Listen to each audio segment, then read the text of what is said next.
Welcome to Strange Weekly, your source for news of the paranormal and the unexplained. I'm your host, Toby Sells, author, veteran journalist, and lifelong student of the unexplained. These stories are real. The truth behind them remains elusive. What you believe is up to you.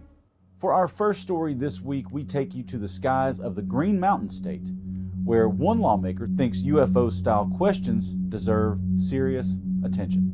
This week, an independent Vermont representative, Troy Hedrick of Burlington, introduced a bill that would create a Vermont airspace safety and unidentified anomalous phenomena task force.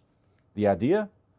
To give the state the tools to collect, evaluate, and respond to reports of strange objects in the skies and even the waters of Vermont. The sponsor himself has been careful to say he's agnostic on extraterrestrial explanations.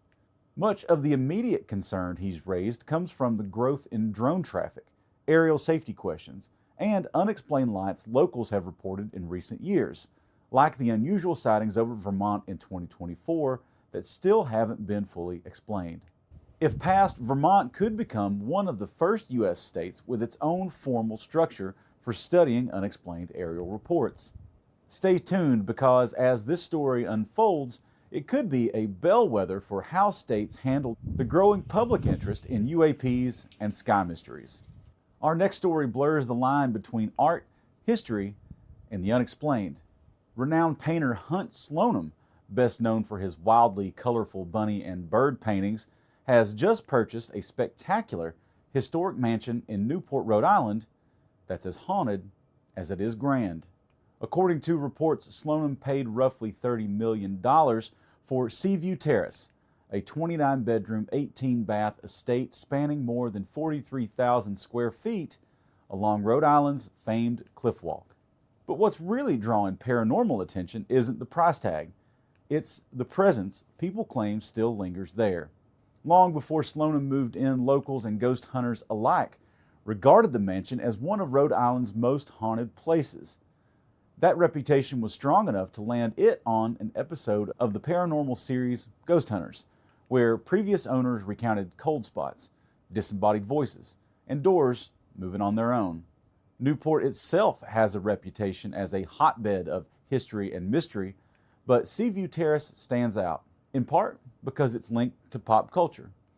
It was the exterior filming location for the gothic Collinwood Mansion in the 1960s supernatural soap Dark Shadows. And just when you think one haunted house real estate story from Rhode Island in a single week would be enough, here comes another. This one centers on the infamous Conjuring House, one of the most famous haunted homes in America, and the inspiration for the Conjuring movie franchise. And right now, that house is at the center of a growing legal and community battle, according to the Providence Journal.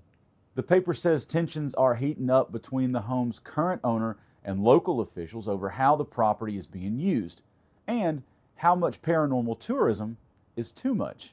The house, built in the 1700s, is infamous for reported hauntings experienced by the Perrin family in the 1970s.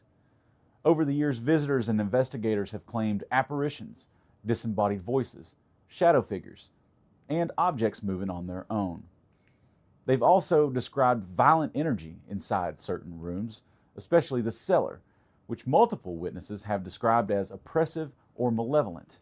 In recent years, the home has leaned hard into that reputation, offering overnight stays, ghost hunts, and paranormal investigations. But town officials say those activities may violate zoning rules, prompting cease and desist orders and legal challenges that are now escalating. 2 haunted houses, one small state, one very strange week. Our next story asks a strange question, but a big one.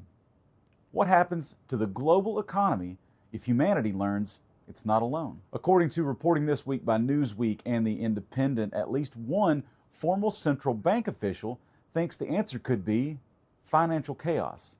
Helen McCaw, a former senior policy advisor who worked on financial security issues for the Bank of England, has warned that official confirmation of extraterrestrial life could trigger what she calls an ontological shock, a fundamental disruption to how people understand reality, authority, and risk. McCall warned that, quote, if the UAP proves to be of non-human origin, we may have to acknowledge the existence of a power or intelligence greater than any government, with potentially unknown intentions. That, she says, could spark panic, not because aliens invade, but because human systems of authority suddenly look fragile. According to Newsweek, McCaw outlines scenarios ranging from extreme market volatility to sudden shifts in the so-called safe haven assets like gold or government bonds, or even irrational speculative bubbles fueled by fear and uncertainty. The Bank of England has not publicly responded to McCaw's warning, and to be clear, neither outlet reports any official confirmation of alien life.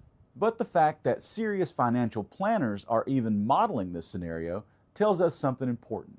The conversation about UAPs has quietly moved from the fringes into the halls of power, and now into the foundations of global finance. This has been Strange Weekly. I'm your host, Toby Sells.